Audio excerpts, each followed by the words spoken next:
हरियाणा में सरेआम high profile murder Rupesh Singh मामले में रिजल्ट आया क्या? इसका जवाब किसी अधिकारी के पास नहीं है। जिस केस की निगरानी खुद मुख्यमंत्री नीतीश कुमार कर रहे हों, उस मामले का ये हाल है।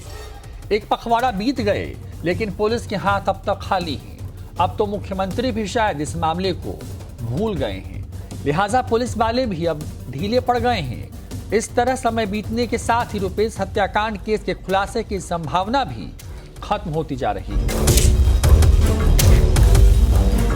आप इसे आश्चर्यजनक नहीं कहेंगे तो और क्या कहेंगे? 12 जनवरी से 28 जनवरी आ गया, लेकिन सुशासन की पुलिस अब तक हवा में ही तीर चला रही है। मुख्यमंत्री नीतीश कुमार 13 जनवरी और 19 जनवरी को रुपेश हत्याकांड में डीजीपी को सख्त निर्देश दे चुके हैं, फिर भी सुशासन की पुलिस एक कदम भी आगे नहीं बढ़ी है। मतलब साफ है, समय बीतने के साथ ही पुलिस मामले को भुलाने में जुटी है। 19 जनवरी के बाद सीएम नीतीश कुमार ने इस केस के बारे में ना तो कोई अपडेट लिया और ना ही डीजीपी को कोई निर्देश दिया। अगर ऐसा होता तो मुख्यमंत्री की तरफ से बयान जारी होता, क्योंकि अब तक 2 दफे सीएम इस केस के बारे में ऑफिशियल बयान जारी कर चुके हैं। जानकार बताते हैं कि समय के साथ इस हाई प्रोफाइल केस को भी भुला दिया जाएगा।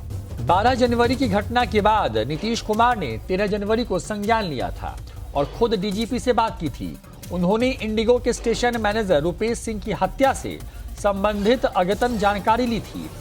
डीजीपी ने मुख्यमंत्री को बताया था कि इस हत्याकांड के उद्भेदन के लिए एसआईटी गठित कर त्वरित कार्रवाई की जा रही है। मुख्यमंत्री ने पुलिस महानिदेशक को सख्त निर्देश देते हुए कहा था कि इस हत्याकांड के अपराधियों की अविलंब गिरफ्तारी करें और स्पीडी ट्रायल कराकर दोषियों को जल्द से जल्द कठोर सजा दिलाएं। मुख्यमंत्री ने डीजीपी को निर्देश दिया कि अपराध की घटनाओं को वो बर्दाश्त नहीं करेंगे। पुलिस अपराधियों के खिलाफ पूरी सख्ती से पेश आए। मुख्यमंत्री ने कहा था कि इस घटना कांड को लेकर वो काफी गंभीर हैं और स्वयं लगातार मॉनिटरिंग कर रहे हैं। 13 जनवरी के बाद सीएम नीतीश कुमार ने इस मामले को लेकर के 19 जनवरी को फिर डीजीपी को तलब किया और यही बातें कही। 19 जनवरी को डीजीपी एसके सिंघल ने एयरपोर्ट पार्किंग के विवाद में रुपेश की हत्या किए जाने का शक जाहिर किया था। मुख्यमंत्री नीतीश कुमार से मिलने के बाद निकले डीजीपी ने पत्रकारों से कहा था कि एयरपोर्ट की पार्किंग को लेकर बहुत बड़ा विवाद चल रहा था। इसके अलावा उनके परिजनों या जान पहचान वाले लोगों के ठेकेदारी से जुड़ा इशू भी सामने आया। पुलिस ने ह्यूमन और तकनीकी इंटेलिजेंस की मदद ली। इस मामले में थोड़ा और काम करने की जरूरत है कि केस स्ट्रांग बन जाए। हमें पूरा भरोसा है कि पुलिस केस का उद्भेदन कर लेगी। डीजीपी के इस बयान के बाद अब तक पुलिस कई अन्य बिंदुओं पर जांच कर चुकी है। सैकड़ों लोगों से पूछताछ की जा चुकी है। बिल्डर समेत कई अन्य बड़े लोगों से भी पूछताछ हुई है, लेकिन नतीजा सिफर रहा। ऐसे में अब पुलिस की कार्यप्रणाली पर सवाल खड़े हो रहे हैं। लोग यह मान कर चल रहे हैं कि दूसरे बड़े केस की तरह भी इस केस को भी समय के साथ डंप कर दिया जाएगा।